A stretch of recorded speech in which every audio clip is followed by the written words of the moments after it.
ரவுடிகளுக்கு அவர்கள் மொழியில் பாடம் கற்பிக்கப்படும் என்பதன் அர்த்தம் குறித்து நேரில் ஆஜராகி விளக்கம் அளிக்க சென்னை மாநகர காவல் ஆணையருக்கு மாநில மனித உரிமைகள் ஆணையம் உத்தரவிட்டுள்ளது.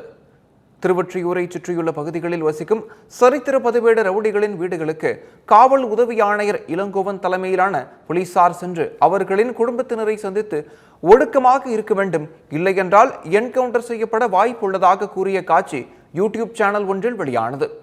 இதன் அடிப்படையில் தாமாக முன்வந்து வழக்காக எடுத்து மனித உரிமைகள் ஆணைய தலைவர் நீதிபதி மணிக்குமார், உறுப்பினர் கண்ணதாசன் அமர்வு விசாரணை நடத்தியது. அப்போது ஆஜரான உதவி ஆணையர் இளங்கோவன் சென்னை மாநகர காவல் ஆணையர் உத்தரவின் பேரில் எச்சரிக்கை விடுத்ததாக கூறினார்.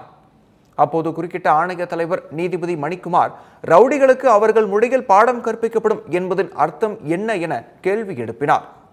அதற்கு தெரியாது என உதவி ஆணையர் பதில் அளித்ததால் சென்னை மாநகர காவல் ஆணையர் அருண் வரும் 14ஆம் தேதி நேரில் ஆஜராகி விளக்கமளிக்க உத்தரவிட்டார்.